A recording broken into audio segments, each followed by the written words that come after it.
Hello everyone, तैयारी शानदार चल रही होगी। सभी मन लगाकर पढ़ रहे होंगे। उम्मीद है आप सभी अपने टारगेट्स को लेकर सीरियस हैं कि आज का जो टारगेट मैंने बनाया है उसे मैं कंप्लीट करूं और जहां तक संभव हो पेंडिंग ना रहे। मैंने भी आज अपना टारगेट तय कर लिया है कि सेकंड पेपर जो कि मेरा केमिस्ट्री है उसमें मुझे एक बहुत लेंदी टॉपिक है उसे कंप्लीट करना है। मेरा सुबह का शेड्यूल कंप्लीटली हो चुका है क्योंकि आपको जैसा कि पता है मैं सुबह 4 बजे उठना पसंद करती हूँ और उसके अकॉर्डिंग मेरे सुबह की 2 घंटे की पढ़ाई बहुत अच्छे से हो जाती है।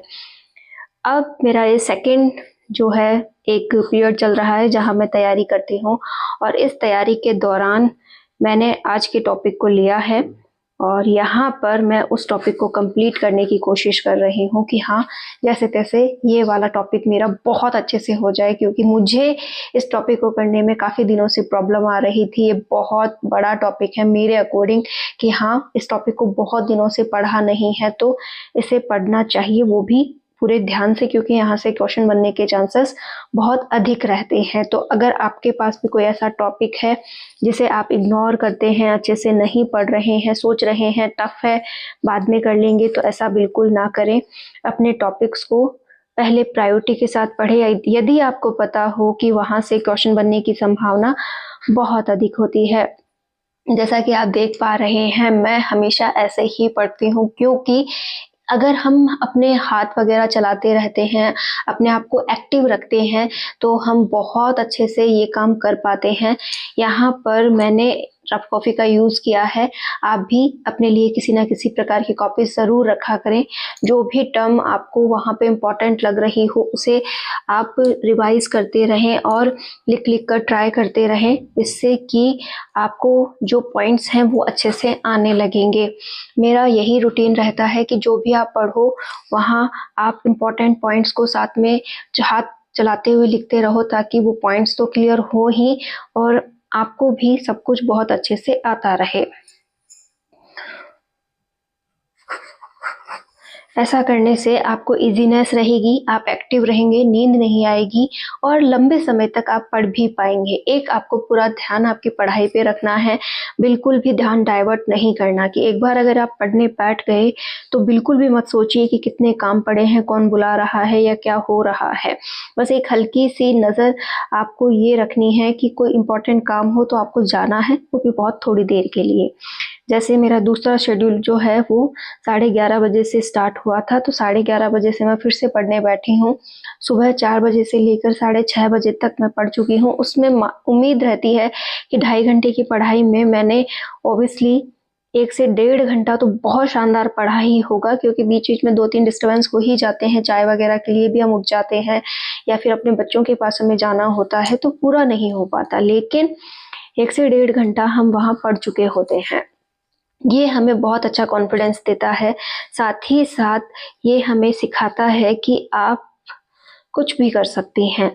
तो हमें हमेशा एक्टिवनेस के साथ रहना चाहिए। फिर मैंने जल्दी-जल्दी अपने घर के सारे काम कंप्लीट किए हैं और अब मैं वापस से पढ़ने बैठी हूँ। 11:30 के समथिंग का समय है और यहाँ पर मैंने एक टॉपिक को थोड़ा बहुत देखा है ताकि ये टॉपिक इजी बन सके। इसमें रिएक्शंस हैं, ऑर्गेनिक केमिस्ट्री चल रही है मेरी, तो यहाँ थोड़ी रिएक्शंस को मुझे देखना है और इन रिएक्शंस में भी कई ऐसे पॉइंट्स होते हैं जिन्हें हमें, मतलब आप कह सकते हैं कि रिएक्टेंट टू प्रोडक्ट बनाने के लिए काफ़ी कुछ चाहिए होता है, तो उन्हें याद भी रखना होता है, उन्हें सॉल्व भी करना होता है, तो ये थोड़ा टफ होता है। तो आप भी अपने टॉपिक्स पर पूरा ध्यान लगाएं, उनमें कौन इम्पोर्टेंट है उन्हें बिल्कुल ना छोड़ें। ये ना सोचें कि बाद में कर लेंगे। अब एक बार वक्त जो मिला है इसका पूरा आपको यूज़ करना चाहिए और जितना हो सके अपने टॉपिक्स पर ध्यान देना चाहिए।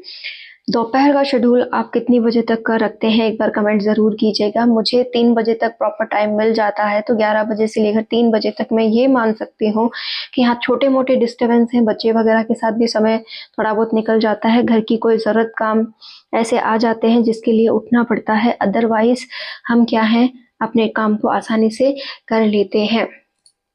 तो आप भी कुछ ऐसा कर लेते होंगे। तो इस प्रकार से आप भी पूरे दिन में इफ़ेक्टिव 10 से 12 घंटे की पढ़ाई निकाल सकते हैं। मैं शाम होने मतलब 3 बजे से पहले काफ़ी अच्छा कर चुकी होंगी और इसका रिवीजन मैं शाम के काम के दौरान करूँगी कि हाँ, शाम के काम हो रहे हैं और मुझे एक रिवीजन का समय मिल रहा है।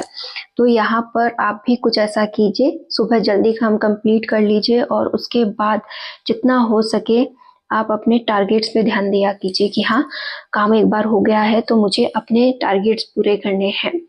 आप चाहे बुक से पढ़ती हैं या नोट से पढ़ती हैं, वो आप पे डिपेंड करता है। मैं बुक से पढ़ना प्रेफ़र करती हूँ, लेकिन जैसा कि आप जानते हैं कि कई ऐसी पॉइंट्स होते हैं जिनकी बुक्स हमारे पास अवेलेबल नहीं होती।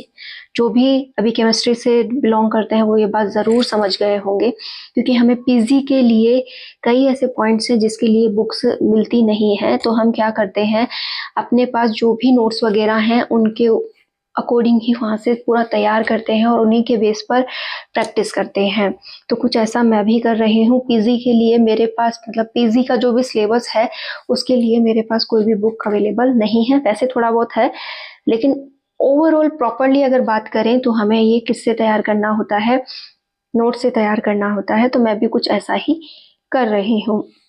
आप भी अगर ऐसी किसी प्रॉब्लम से जूझ रहे हैं कि उस टॉपिक की आपके पास बुक नहीं है, तो आप भी नोट्स वहाँ किसी से भी नोट्स ले सकते हैं। कोई भी जो कोचिंग कर चुका हो या फिर आपके साथ में जिसने भी तैयारी की हो, तो आप उसके नोट्स लेकर उसकी भी क्या कर सकते हैं, कॉपी करवा सकते हैं। जैसे मैंने करवाई है, मैंने कोई कोचिंग नहीं की, लेकिन जो मेरे साथ में थे उनसे मैंने ये लिया है और इससे मुझे काफ़ी हेल्प हो जाती है। तो आप भी कुछ ऐसा कर लीजिए और अपने लिए एक बेस्ट स्पेस ढूंढ लीजिए कि हाँ, ये मेरे लिए सफिशिएंट है और इससे मैं मेरी तैयारी को स्ट्रॉन्ग कर सकती हूँ।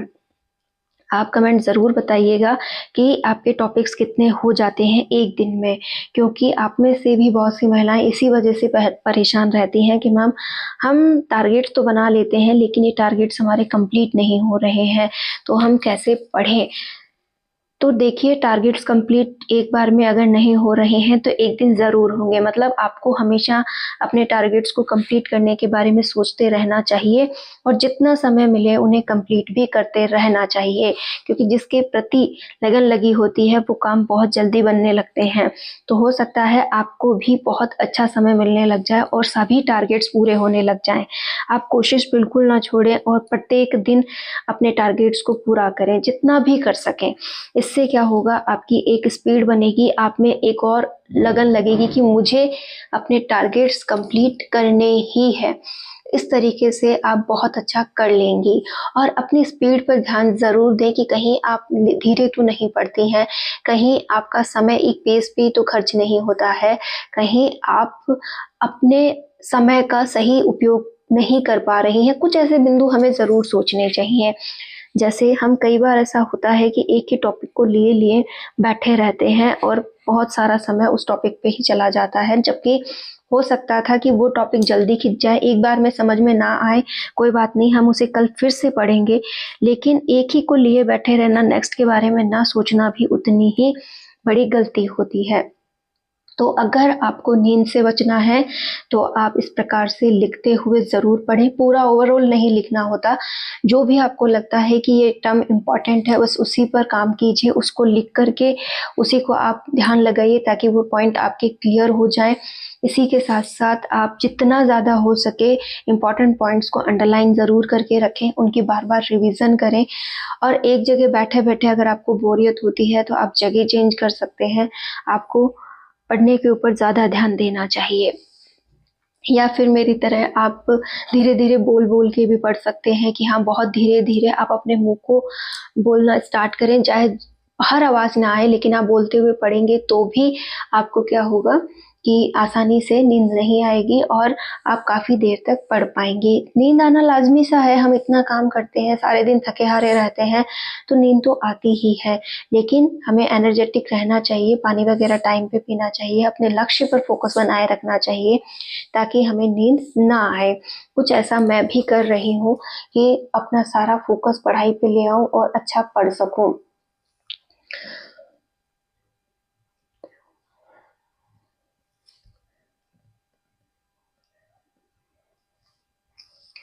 तो मेरा चल रहा है ये टॉपिक कंप्लीट की और कि हाँ जल्द से जल्द मुझे तो मैं कर रही हूँ इस टॉपिक को कंप्लीट कि जल्द से जल्द कंप्लीट हो जाए और मैं इसका रिवीजन कर सकूँ।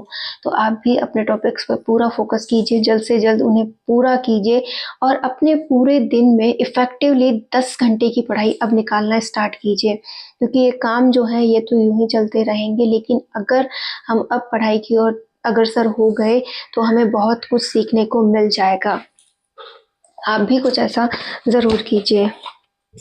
तो आप भी इस प्रकार से पढ़ाई को रेगुलर जारी रखिए, ज़्यादा से ज़्यादा ध्यान अपनी पढ़ाई पे लगाइए, क्योंकि यही वो वक्त है जब हम हमारा वक्त बदल सकते हैं।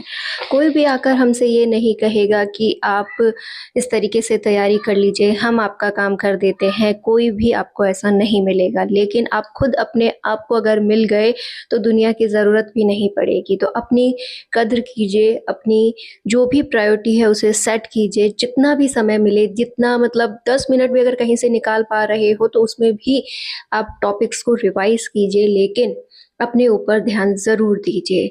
महिलाओं के साथ यही एक प्रॉब्लम है कि हम अदर कामों को अधिक प्रायोरिटी देती हैं, लेकिन अपने काम को हम बाद में रखती हैं। हम चाहती हैं कि हम पढ़ लें, अपना भविष्य बना लें, लेकिन हम ऐसा नहीं कर पाती हैं। एक बात बताऊं, अगर हमारे पास कुछ पैसे होते हैं तो हम हमारी हर बात को वैल्यू दिला सकते हैं, हमारी पहचान अलग होती है। तो हर एक महिला को मेरे अकॉर्डिंग मैं मानती हूँ कि कमाना ज़रूर चाहिए, अपने खर्चे खुद उठाने चाहिए। जब हम कमाते हैं, हमारे पास कुछ पैसे होते हैं, तो हमारी बात में भी दम होता है, हमारी कद्र अलग होती है, साथ ही साथ लोगों की सोच भी हमारे प्रति अलग होती है। तो कुल मिलाकर हर एक बिंदु एक ही जगह आकर रुकता है, और वो है कि आप सेल्फ डिपेंड हो जाएं, अपने पैरों पर खड़ी हो जाएं और अपने लिए कुछ अर्निंग करने लग जाएं। तो ज़रूर कोशिश करें कि आप चाहे लाखों ना कमाएं, लेकिन इतना ज़रूर कमाएं कि अपने खर्चे खुद उठा सके, आपको किसी के सामने हाथ ना फैलाना पड़े। तो आज का वक्त आपको बदलना होगा, अपने लिए कुछ सोचना होगा, नहीं तो ज़िंदगी यूं ही बीतती चली जाएगी और आप जहां हैं वहीं रह जाएंगी और पछतावे के अलावा कुछ नहीं रहेगा। क्या हर्ज है एक कोशिश करने में? कोशिश कितनी कामयाब होगी इस बात पे गौर मत कीजिए, गौर कीजिए कि आप कितनी शिद्दत के साथ मेहनत कर रही हैं, आपकी लगन कितनी सही है और आपने उसके प्रति कितना समर्पण दिया है। यदि आप 100% समर्पण देने लग गई, आप में उसका जुनून सवार है, आपको लगन लगी है कि मुझे अपना एग्ज़ाम निकालना है, मुझे मेहनत करनी है, तो कुछ भी पॉसिबल हो सकता है। तो आपसे केवल यही रिक्वेस्ट है कि मेहनत कीजिए, अदर बातों पे ध्यान मत दीजिए। दूसरे आपका क्या कर सकते हैं, दूसरे जिनके बारे में आप विचार कर रही हैं कि वो मेरे बारे में क्या सोचेंगे, क्या रहेगा उनका मेरे प्रति रुझान, तो आप इग्नोर क्यों नहीं कर देती? एक बात बताइए, क्या वो आपके घर का खर्चा एक दिन भी उठा सकते हैं? नहीं उठा सकते कि हाँ भाई आज का काम उन लोगों ने मेरा निकाल दिया है, मेरी जितनी भी ज़रूरतें थी उन लोगों ने पूरी कर दी हैं। तो आप यकीनन उनके बारे में सोच सकती हैं, लेकिन वो कभी भी ऐसा नहीं करेंगे। उल्टा जब भी विपत्ति आएगी ना, तो ज्ञान देने वही आएंगे कि आपको ऐसा करना चाहिए था, ताकि ये पल आपके साथ ना आते। आज जिस भी प्रॉब्लम में आप हो ना, उसके जिम्मेदार आप खुद ही हो। ये ज्ञान सबसे पहले वो दूसरे ही देने आते हैं। तो कभी भी कैसा भी आपका खास रिलेशन ही क्यों ना हो, आप उनकी परवाह ना करो। यदि आपको लगता है कि आप सही हैं, आपका रास्ता बिल्कुल सही है, आप सही दिशा में चल रही हैं, तो अपनी प्रायोरिटी ज़रूर सेट करें, अपने ऊपर विश्वास करें और अपने काम में लग जाएं। ज़रूरी नहीं कि आप ये एक पढ़ाई का ही रास्ता चुनें। आपको जिस किसी भी फील्ड में इंटरेस्ट है, आप उसमें आगे बढ़ सकती हैं, चाहे वो सिलाई बुनाई हो, चाहे आप पेंटिंग में अच्छी हो, चाहे आपको कुछ अदर बिजनेस आता हो। आप हर चीज़ में हाथ आजमाना ना छोड़ें, अपने आप को एक जगह पर पहुंचाने की कोशिश आप ज़रूर करें कि मेरा भी एक मुकाम है, मेरा भी एक वसूद है। उम्मीद है आज की काफ़ी बातें जो मैंने आपके साथ शेयर की हैं ज़रूर समझ आई होंगी। आप पढ़ाई के स्तर को इम्प्रूव करेंगी यदि आप एक तैयारी करने वाले स्टूडेंट हैं, और हमें हमारे लिए वक्त ज़रूर निकालना है, हमें ही अपने आप को प्रूफ करना